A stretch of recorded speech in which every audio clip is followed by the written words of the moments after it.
نحمده ونصلي على رسوله الكريم اما بعد فاعوذ بالله من الشيطان الرجيم بسم الله الرحمن الرحيم الا تنصروه فقد نصره الله اذ اخرجه الذين كفروا ثاني اثنين اذ هما في الغار اذ يقول لصاحبه لا تحزن ان الله معنا صدق اللہ العظیم۔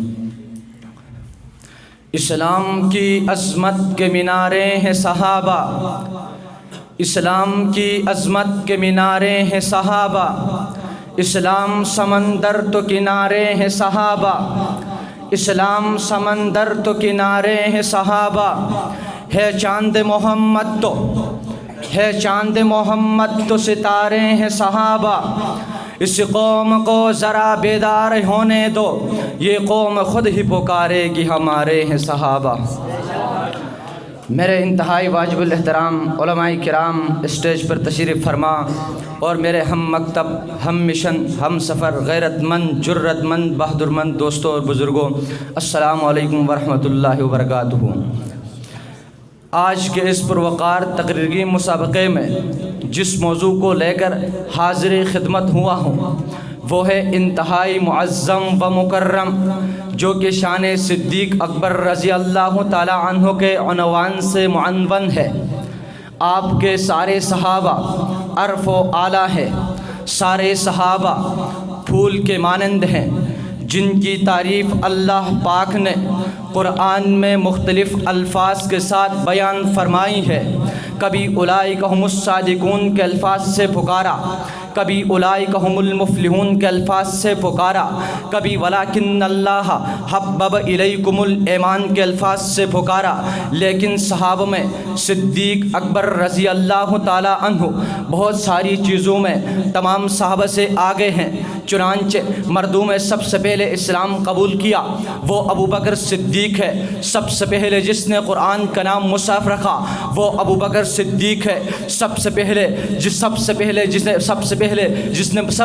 جس نے بیت المال قائم کی وہ ابو بکر صدیق ہے۔ سب سے پہلے جس نے خلافت کے لیے ولی عہد مقرر کیا وہ ابو بکر صدیق ہے۔ سب سے پہلے جس نے مسجدیں بنوائی وہ ابو بکر صدیق ہے۔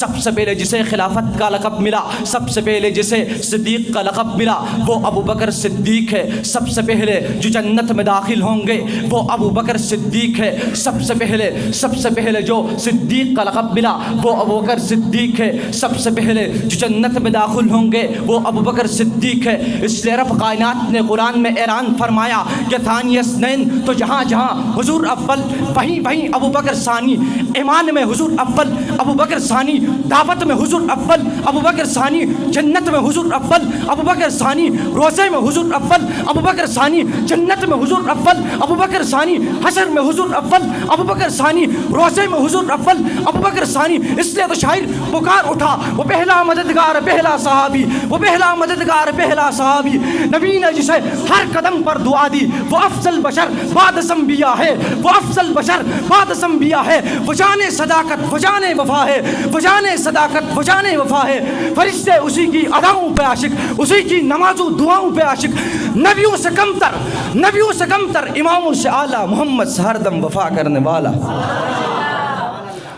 نبیوں سے کمتر اماموں سے اعلیٰ محمد سے ہر دم وفا کرنے والا۔ معزز سامعین، آپ علیہ الصلاۃ والسلام اور ابو بکر صدیق رضی اللہ تعالیٰ عنہ میں بہت ساری چیزوں میں مواصلت ہے، چنانچہ توجہ فرمائیں۔ آپ علیہ الصلاۃ والسلام کی عمر مبارک 63 سال ہے، تو اللہ پاک نے سیدنا صدیق اکبر رضی اللہ تعالیٰ عنہ کو بھی 63 سال عمر دی۔ آپ علیہ الصلاۃ والسلام کو وفات سے پہلے سر مبارک میں درد ہوا تو پیغمبر انقلاب سرکار دو عالم صلی اللہ علیہ وسلم کا وہ نثار جسے صدیق اکبر کہتے ہیں اس کے سر مبارک میں بھی درد ہوا۔ اس لیے میرا یہ دعویٰ ہے کہ صدیق اکبر رضی اللہ تعالیٰ عنہ کو جو نسبت ملی ہے وہ کسی اور صحابی کو نہیں ملی ہے۔ پھر کیوں نہ کہو آقا سر اٹھا کے بولے قرآن بنے، سر جھکا کے بولے حدیث بنے، قدم اٹھائے سنت بنے، قدم رکھے جنت بنے، جس رب سے مانگے فاروق بنے، جسے بیٹیاں دے ذوالنورین بنے، جسے چومے حسین بنے، جسے مصلی دے صدیق بنے، جسے مصلی دے صدیق بنے۔ وآخر دعوانا الحمد للہ رب العالمین۔